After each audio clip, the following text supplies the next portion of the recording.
to, first of all, thank Leader Schumer, Senator Murphy, and Senator Shaheen for their great work and being here today, and all of my colleagues.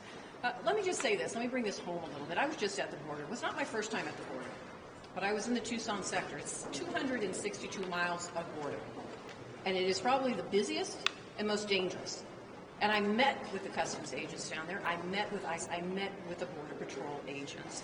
And I will tell you, everything that we talked about was put into the supplemental package, what they need, based on the conversations that we've had. It gives us resources to hire more Border Patrol agents, who right now are overwhelmed and understaffed, to hire more customs officers, to find and fund new cutting-edge technology to, yes, address the trafficking of fentanyl and other drugs that are coming in to the United States, to address the human trafficking that is happening on the border, and yes, to absolutely address what we see happening with immigration.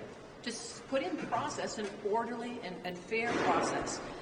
It updates our asylum system that isn't working for immigration families. Think about this, an asylum system that is old. It is old. It hasn't been updated for the 21st century. It is now, we have put in place the opportunity to address years of challenges with the asylum process, now to put in place a fair process for anyone, a faster process, and gives due process to those individuals.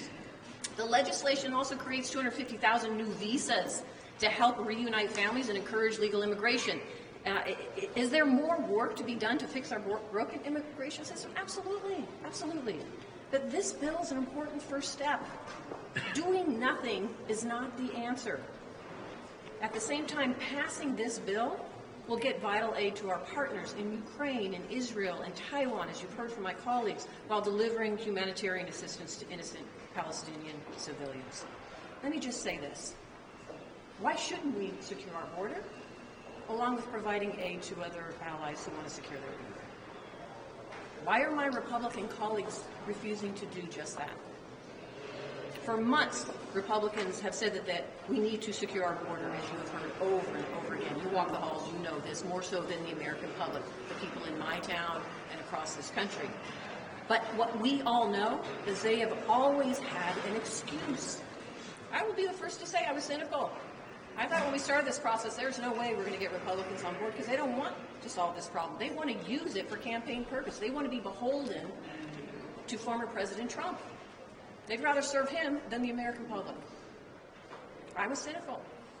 But I'll tell you what, a group came together, they worked on legislation to address the border, amongst other things, and they put that text out. Is it perfect? No. Is it everything that we all want? No. But does it address what I heard from those agents at the border and what we want to do in this country and our asylum process to ensure that we have an orderly process and we actually address issues dealing with migrant families? Absolutely. And that's why you have seen the Border Patrol Union supports this legislation. The American Immigration Lawyers Association has recognized this as an important first step that we need to take. So I do not understand now why my Republicans refuse to support this, other than going back to my initial cynicism, which is they don't want to. They want something to campaign on during this campaign, and they'd rather serve former President Trump. Let me say one final thing, because I think many of my colleagues, we're all outraged by this turnaround. And the fact that some of my colleagues on the far right would rather play politics with this issue than actually solve problems for the American public. Because I can tell you in my state, they want us to solve problems. We see the fentanyl coming in. Nevada's not a border state, but we see the issues bleeding across into Nevada from the fentanyl trafficking, from the human trafficking. We want to solve these problems. And we need partners to do so. When I was down at the border talking to the Border Patrol agents, I was at the Lukeville station. They were so pleased that any senator would come down there to talk with them and listen, that one of the agents gave me, if you know anything about challenge coins, this is something that is very significant for our officers, whether you're in the military or law enforcement. And this agent said, Senator Masto, I want you to have this. I want you to not only take this, because this shows your support for who we are and what we do every day and allowing us just to do our jobs. But I'm giving you a second one because I want you to give the second one to one of your colleagues who supports us as well.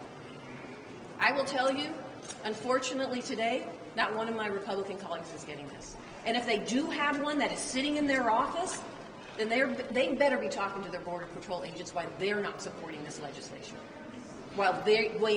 Actually, at the end of the day, why they do not have their backs. There's too much at stake. It's time to stop playing games. American public want us to do the right thing here. We have a Biden-Harris administration that has put forth the support for this. There should be support for this in a bipartisan way, and let's stop playing politics with people's lives. Thank you. Thank you, Kathy. Are you concerned that if you aren't able to more